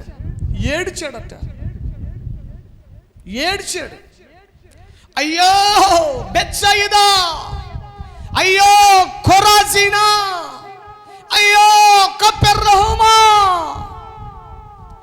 మీలో జరిగిన అద్భుతాలు సొదొమ గొమొర్రా పట్టణస్థుల మధ్యలో జరిగిన వారు ఎప్పుడో మారు మనసు పొందియుందురే కదా, మీరు ఇంకా మారు మనసు పొందలేదేమిటి? అర్థమవుతుందా? దేవుడు కొంతమంది జీవితాలు అద్భుతాలు జరిగిస్తారు, స్వస్థతలు జరిగిస్తారు, దురాత్మలు వెళ్ళగొడతారు. ఏమండి, ప్రతి విధమైన నీచ కార్యం నుంచి విడిపిస్తాడు. ఎందుకో తెలుసా? నువ్వు మారు మనసు పొందుతావని, నీ బుద్ధిని మార్చుకుంటావని, నీ ఆలోచన విధానాన్ని మార్చుకుంటావని, విడిచి వచ్చిన లోకానికి నువ్వు మరలా వెళ్ళకుండా ఉంటావని. ఎందుకే దేవుడు మనల్ని రక్షించుకున్నాడు. ఎందుకే దేవుడు మనల్ని పిలుచుకున్నాడు. ఎందుకే దేవుడు మనల్ని ఏర్పరిచి ఆయన రక్తము చేత కొనబడిన సంఘములో ఆయన మనల్ని నాటాడు. హల్లెలూయా. దేవుణ్ణి దుఃఖపెడుతున్నారా? దేవుడు ఎప్పుడు బాధపడతాడో తెలుసా? ఆయనకి ఇష్టమైన రీతిలో మనము లేనప్పుడు, ఆయన కోరదగినటువంటి స్థితిలో మనము లేకుండా, ఏమండి, విరోధమైన కార్యాలలో ఎదిగించబడితే ఆయన మనల్ని చూసి బాధపడతాడు. ప్రియులారా, దేవుడు మన యందు సంతోషిస్తే అది మనకు మేలు. ఆయన మన ద్వారా ఏడిస్తే అది మనకే కీడు, అది మనకే వేదన, అది మన జీవితానికే శాపముగా మిగిలిపోతుంది. ఏమండి, ఒక పాట ఉంటుంది, నీకు నచ్చేలాగా నీవు మెచ్చేలాగా నేను జీవిస్తాను యేసయ్యా, నా బ్రతుకుకు అది మేలయ్యా, అదే ఆనందము. కొంతమందికి అంటే అదే ఆనందం. అంటే ఏమిటి ఆనందం? ఆయన మెచ్చుకునే రీతిలో బ్రతుకుండాలి, ఆయన కోరుకునే రీతిలో బ్రతుకుండాలి. బల నమ్మకమైన మంచి దాసుడు, భూమి మీద ఉన్న వారందరిలో మిక్కిలి సాత్వికుడు నీవే. అబ్రహాము నా స్నేహితుడవి. ఆయన చేత మనము పొగిడింపబడాలి కానీ ఆయన చేత మనము ఘనపరచబడగలగాలి కానీ మన ద్వారా ఆయన ఏడవటానికి వెళ్ళాడు. ఆయనట చాటుకెళ్ళి ఏడుస్తాడట, ఎవ్వరికి కనబడకుండా.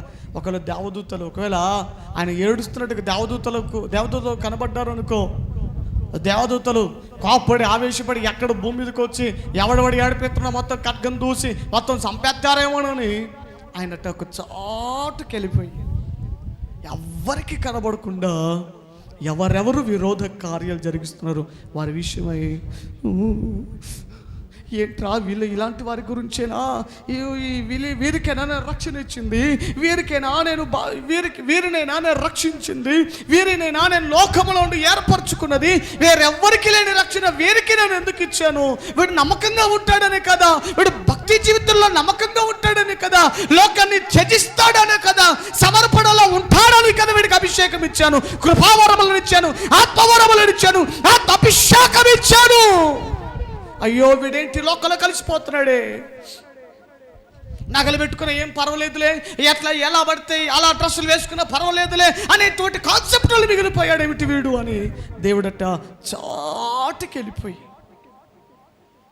చాటుకెళ్ళిపోయి, అయ్యో వీడు మొదట్లో ఎంత ప్రార్థన చేసేవాడో, వీడు మొదట్లో ఎంత భక్తిగా ఉండేవాడో, వీడు మొదట్లో ఎంతగా మందిరానికి ఆసక్తిగా నా సన్నిధికి రావాలని ఎంతగా ఆశపడేవాడు, ఎంత చక్కగా వాక్యం చదివేవాడు, ఎంత చక్కగా నా సన్నిధిలో నాతో సహవాసం చేసేవాడు, అయ్యో ఇప్పుడేంటి వీడు చెడిపోయాడేమిటి అని దేవుడట సైడ్కి వెళ్ళిపోయి, ఒక మూలకెళ్ళిపోయి చాటున ఏడుస్తాడట. పరిశుద్ధాత్మను మీరు దుఃఖపరచకుడి. దేవుణ్ణి మనము సంతోషింపజేస్తున్నామా లేదా దుఃఖ పెట్టే వారముగా మనం ఉన్నామా? దేవుడట ఆనాటి ప్రజలను చూసట దేవుడు సంతాపపడ్డాడట, ఏడ్చాడట. హల్లెలూయా.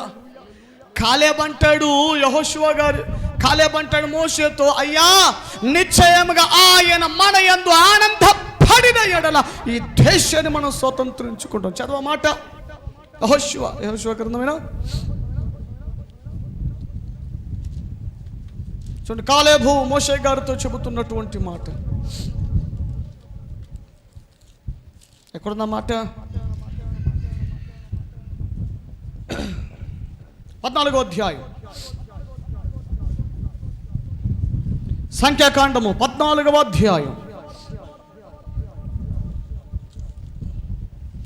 8వ వచనం. యెహోవా మన యందు ఆనందించిన ఎడల ఆ దేశములోనికి మనలను చేర్చి, ఏ దేశం ఏ దేశం ఏ దేశం? America America America, Philippines Philippines Philippines, Canada Canada Canada, Australia Australia, నీ దేశాలు. ఏ దేశం అది? మనకు తెలిసిందల్లా పాలు తేనెల దేశమే, కానీ ఇంకొక అనుభవాలు ఉన్నాయట దాంట్లో నట ఏమంటే రాగి తీయగలుగుతారట. ఎక్కడున్నమాట? ద్వితీయోపదేశ కాండం 8వ అధ్యాయం. స్పీడ్. ద్వితీయోపదేశ కాండము 8 అర్రే ఏదో ఊరికట్ట చెప్పేసిన, కరెక్ట్గా వచ్చింది. 8వ అధ్యాయం.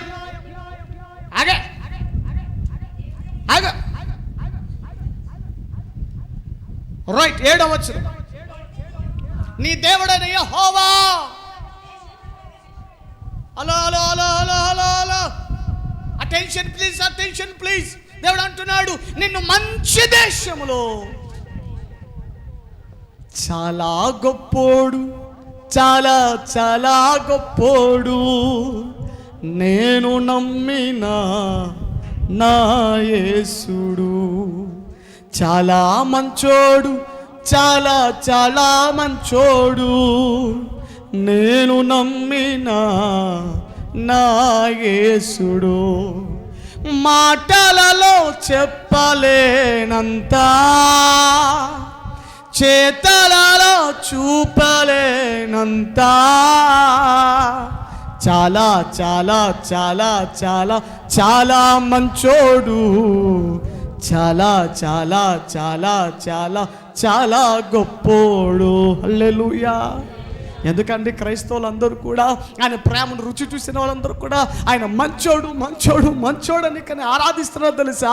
ఆయన ఎప్పుడు కూడా తన ప్రజలకు, తన బిడ్డలకు, తన జనులకు, తన సేవకులకు, తన విశ్వాసులకి తన రక్తము చేత కడగబడిన వారికి అందరికీ ఆయన మంచి చేసే దేవుడు. ఆయన మంచి చేసే దేవుడు, మంచి దేవుడు అంటే. 7వ వచనం ఏం చెబుతుందంటే, నీ దేవుడైన యెహోవా నిన్ను మంచి దేశములో,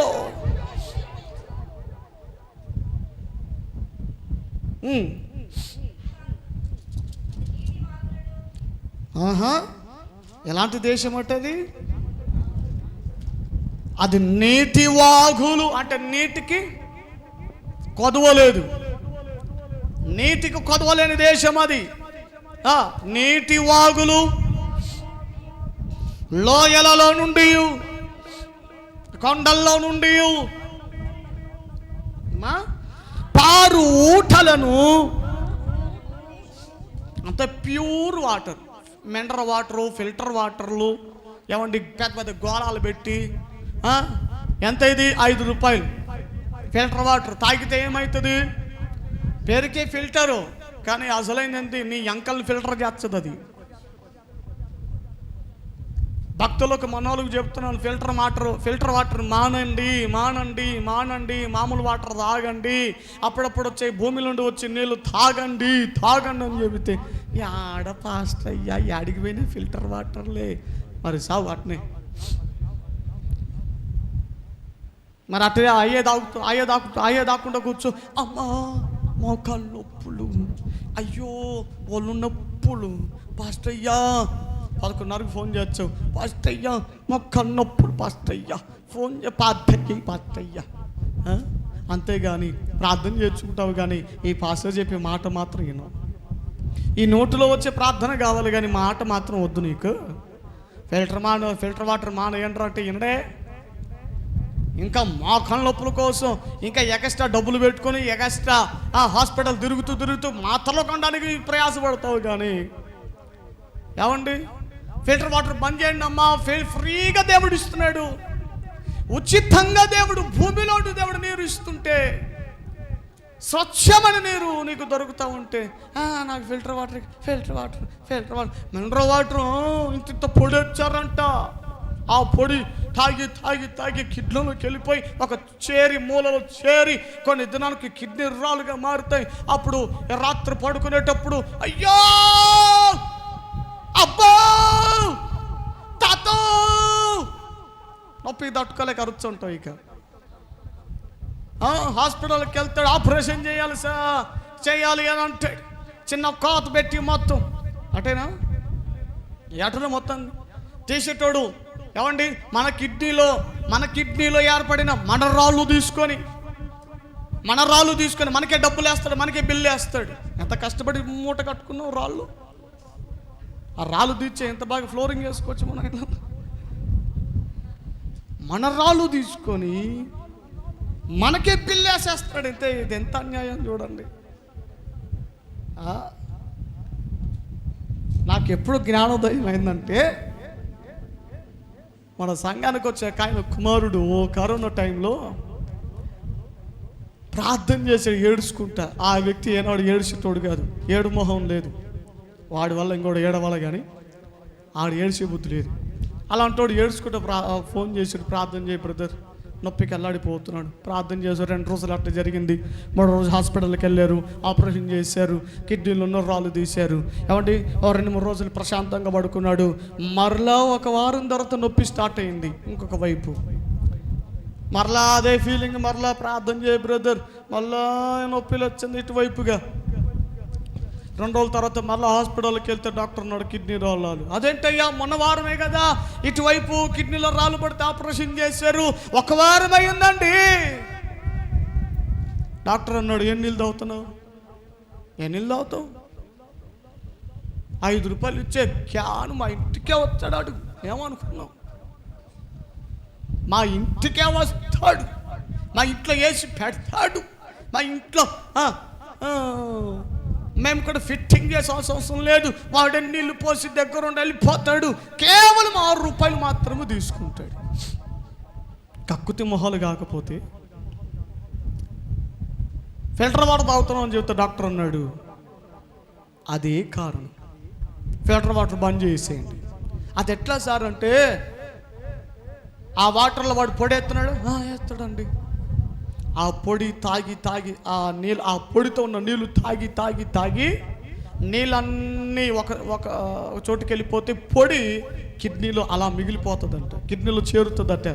అది సంవత్సరాల తర్వాత, సంవత్సరానికో 2 ఏళ్ళకో 3 ఏళ్ళకో 4 ఏళ్ళకో 5 ఏళ్ళకో తప్పనిసరిగా ఆ పొడి రాళ్ళలాగా తయారై రాళ్ళు అయిపోయి నీకు విపరీతమైన నొప్పి కలగజేస్తున్నాను అన్నారు. ఆ విషయాన్ని నాకు చెప్పారు. నేను ఆలోచన చేసి, వాళ్ళకంటే ఆపరేషన్ చేసుకునే డబ్బులండి మనకెక్కడిది? మనం రూపాయి మందిరాల కోసం పేర్చుకుంటున్నాం, రూపాయి కూర్చుకుంటున్నాను. ఈలోగా నా ఆపరేషన్ల కోసం, నా మందుల కోసం ఖర్చు పెట్టేది, అమ్మో దేవుని సొమ్ము ఇచ్చి కానుక దశ వ్యర్థం చేయకూడదు అని వెంటనే ఫిల్టర్ వాటర్ బంద్ చేసేసాము. ఎప్పటికప్పుడు నీళ్ళు వచ్చే ఆ మోటార్ వేసిన రోజున ఏమండి ఎబ్బే చెయ్య ఇంత పైపు పెట్టుకొని వస్తాడు, అమ్మా నీళ్ళు వస్తున్నాయి, బిందెలు తీసి బయట పెట్టు, నీళ్ళు పెట్టాలి. దేవుని స్తోత్రం, హల్లెలూయా. ఎబ్బే చేయ కుంటివాడే కానీ ఐదుగురు 6 చేయాల్సిన పనులు మనోడు చేస్తున్నాడు. దేవునికి స్తోత్రం. మంచి నమ్మకమైన వారిని ప్రభు ఇచ్చారు. దేవుని స్తోత్రం, హల్లెలూయా. అలా దీంతో చాలక మళ్ళా చర్చి బాత్రూములలో ఎవరిని నీళ్ళు పట్టేస్తారు. ప్రియ దేవుని బిడ్డలారా, అందుకే నేను చెప్పొచ్చేది ఏంటంటే మీకు హితోపదేశంగా, ఇది వాక్యం కాదులే, మామూలుగా చెబుతున్నారు. ఏమండి ఫిల్టర్ వాటర్ బంద్ చేయండి, మామూలు నీళ్ళు తాగండి. లేదా మీ దగ్గర డబ్బులు బాగా ఉంటే ఏమిటి మీ ఇంట్లో బంగారం ఉండి, వెండిలు ఉండి, బిస్కెట్లు ఉండి, బాగా మీరు ఉన్నారు అనుకోండి, మంచి మిషన్ కొనుక్కోండి. మీరే ప్యూరిఫై వాటర్ కొనుక్కొని, ఏమండి మేము కొందాం అనుకున్నాం కానీ మాకు అది సెట్ కాదు. ఎందుకంటే బిందె నీళ్ళు పోస్తే గ్లాసుడు వాటర్ ఇస్తుందంటగా. బిందె నీళ్ళు పోస్తే గ్లాసుడు వాటర్ ఇచ్చిద్ది. మనకు వారం పొద్దు వచ్చే నీళ్ళు వస్తేనే దండం పెట్టాలి, దేవునికి స్తోత్రం చెప్పాలి. అలాంటిది బిందె నీళ్ళు పోతే గ్లాసుడు వాటర్ వస్తే మేము ఎప్పుడు తాగాల? మళ్ళా వచ్చే వాటర్ కోసం ఎప్పుడు వేచి చూడాలి. ఏమోనండి, మా ప్రకాష్ నగర్కి నీళ్ళ కొరత బాగుంది, ఏమో ఎమ్మెల్యే వస్తానన్నాడు, అడుగుదాం అనుకుంటున్నాను. వచ్చి వెళ్ళిపోయాడు. నా మనసులో ఉన్న ఆలోచన గ్రహించినట్టున్నారు. మొన్న వచ్చినప్పుడే అడుగుదాం అనుకున్నాను, సార్ మరి నీళ్ళు సరిగా రావట్లేదు, మరి ఏంటి చూడండి అని అనుకున్నాను. కానీ వచ్చాడు, స్వామి ప్రార్థన చేయని తల మీద చేపెట్టుకుని ప్రార్థన చేసి వెళ్ళిపోయాడు. టక ఇని పలకరింపు చేసే దగ్గర కూడా లేదు. ఈ ఉదయం సుశీలమ్మ గారు వచ్చి ఎమ్మెల్యే వస్తాడంట, అది వస్తాడా అని అంటే, సరేలే నాకు కూడా ఒక ఆశ ఉందిలే, నాకు కూడా రిక్వెస్ట్ ఉంది. ప్రకాష్ నగర్కి మంచి 3 రోజులకు నీళ్ళు వదలకపోయినా రోజు మార్చి రోజు వదిలే ప్రకాష్ నగర్ అందరూ కూడా నీళ్ళు మంచిగా పట్టుకోగలుగుతారు. ఒక రోజు రాకపోయినా ఇంకొక రోజు అయినా నీళ్ళు వస్తాయని ఆ నమ్మకమున్న ఉంటుంది అని అడుగుదామని నేను కూడా ప్రిపరేషన్లో ఉన్నాను. ప్రార్థన చేసుకో ప్రభా, అతడు వినాలి అని. దేవుని సిద్ధం కాదేమో రాకుండా వెళ్ళిపోయాడు. రాకుండా ఉన్నాడు. ఎలక్షన్ కూడా దగ్గర పడ్డాక ఎప్పుడో 13, 14 తారీఖు అంటే, సరే ఎలక్షన్ కూడా సందర్భం వచ్చింది కాబట్టి డబ్బులు ఎవడన్నా తీసుకున్నట్టుగా నాకు తెలిసిందా? ఓటుకు మరి ఆ పార్టీ వాళ్ళు 5,000 ఇస్తున్నారంట, వీళ్ళు 3,000 ఇస్తారంట, ఆ జుట్టు పోలిగాడు 500 ఇస్తాడంట. ఏమండి ఆడు ఇంత ఇచ్చినాడు, ఈడు ఇంత ఇచ్చినాడు కాదు. ప్రార్థన చేసుకుని ఎవడికి ఓటేయాలో ఆడికి ఓటేయండి, అంతేగాని పనికి మళ్ళీ బుద్ధులు లాంటివి చేయమాకండి. నేను ప్రార్థన చేసే ప్రభు ఎవడైనా అలాంటి డబ్బులు తీసుకుంటే ఆ వారమే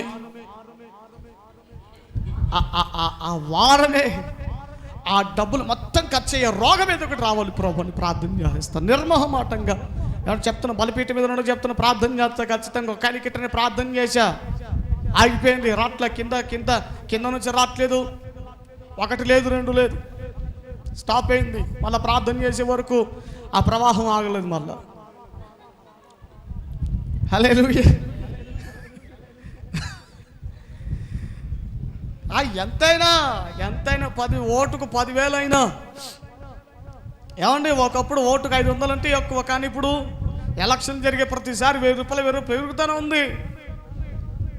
చిన్న పెద్ద తేడా చూడను.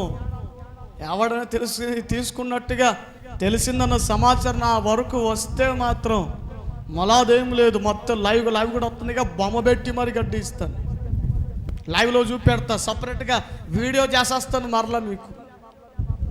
దేవుని స్తోత్రం, హల్లెలూయా హల్లెలూయా, చెప్పి గట్టిగా హల్లెలూయా.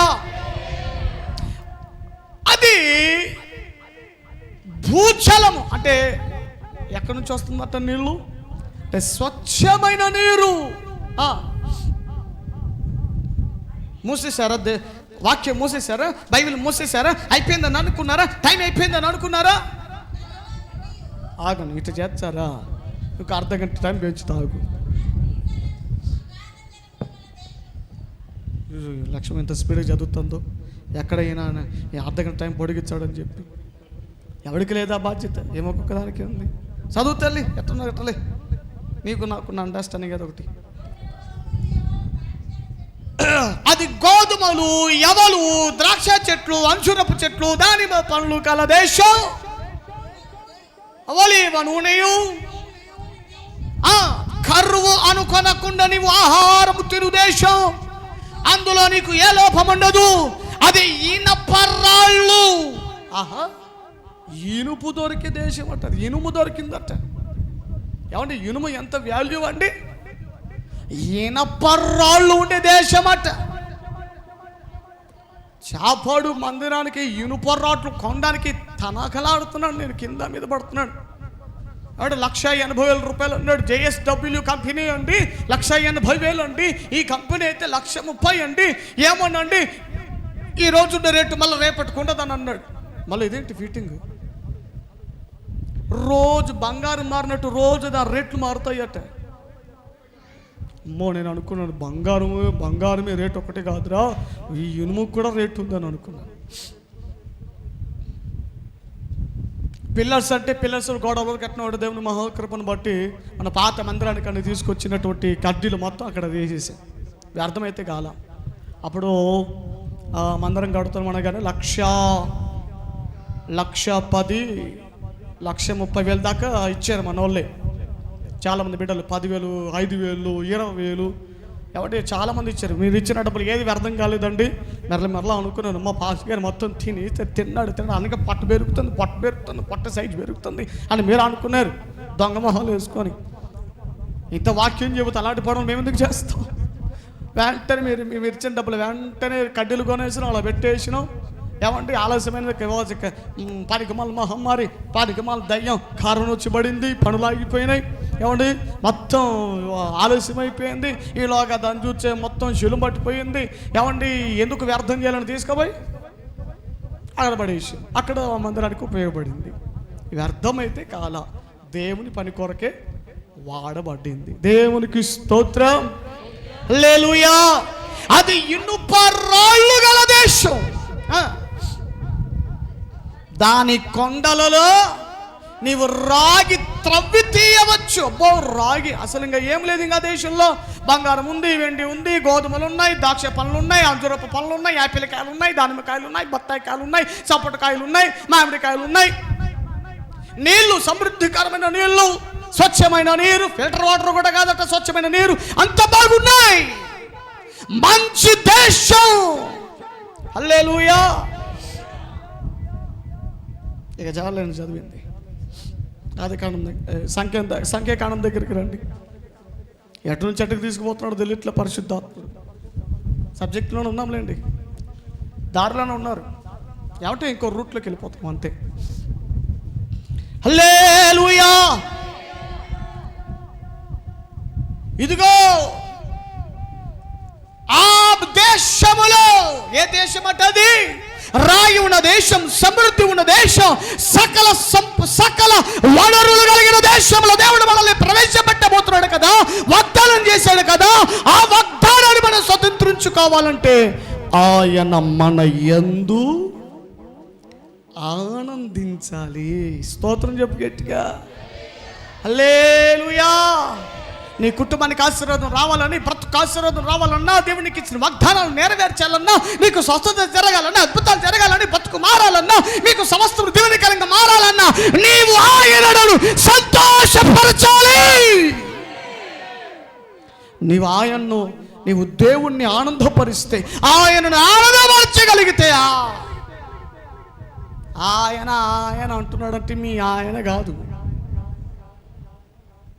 మీ బోడుగుండు మీ ఆయన కాదు, మీ సుందరమైన మీ ఆయన కాదు, అందరి ఆయన. ఎవరాయన? యేసయ్య. హల్లెలూయా.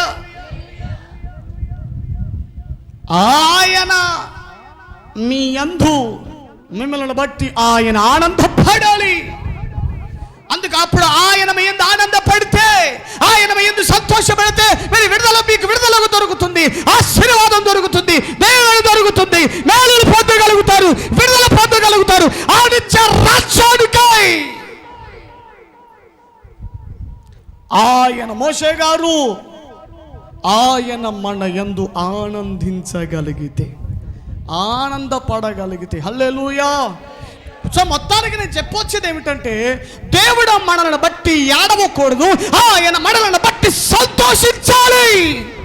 మనము దేవుడు దుఃఖ పెట్టే జనముగా కాదు, ఆయనను హెచ్చించే జనంగా మారాలి, ఆయనను సంతోషపరిచే జనంగా మారాలి, ఆయనను కనపరిచే జనంగా మనము మారాలి.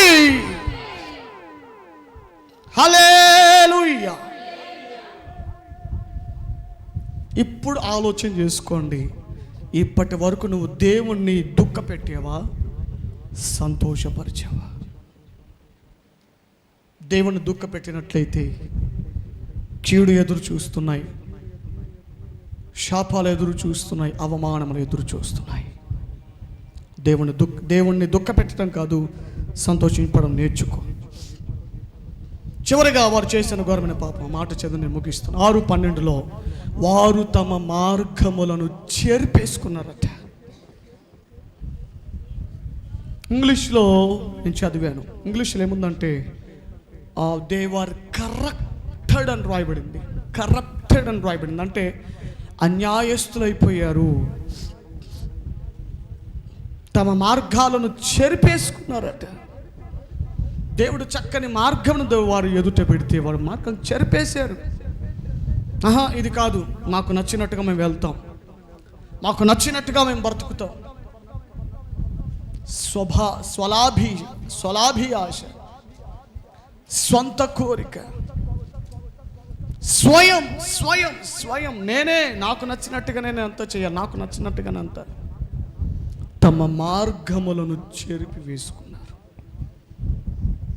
ఈ పగల కాల సమయాన్ని మీ ప్రవర్తన ఒకవేళ ఈ విధంగా ఉన్నట్లయితే హెచ్చరికగా ప్రభు అంటున్నాడు, అంతము సమీపించింది, వారి అంతము వచ్చేయింది. అనుకుంటున్నావా నేను ఇంకా చాలా సంవత్సరాలు బతుకుతానని? గుర్తుపెట్టుకో, ఇలాంటి క్రియలు కొనసాగించేవాడు, ఇలాంటి క్రియలు చేసేదాను నీవైతే నీ అంతము సమీపించింది, నీ అంతము దగ్గర పడింది అంటుంటారు కదా. నీ అంతు చూస్తా. మనుషుడు నీ అంతు చూడకపోయినా దేవుడు నీ అంతు చూస్తాడు, నిన్ను అంతములోనికి నడిపిస్తాడు. మార్చుకుందాం, దేవుని సంతోష పెట్టడానికి ప్రయత్నం చేద్దాం, మేలుకరమైనటువంటి విషయాలు స్థిరపడదాం, మన బుద్ధిని మార్చుకొని మారు మనసుకు తగిన ఫలాలు ఫలించుదాం. దేవుని కృప మీకు తోడుగా ఉండును గాక.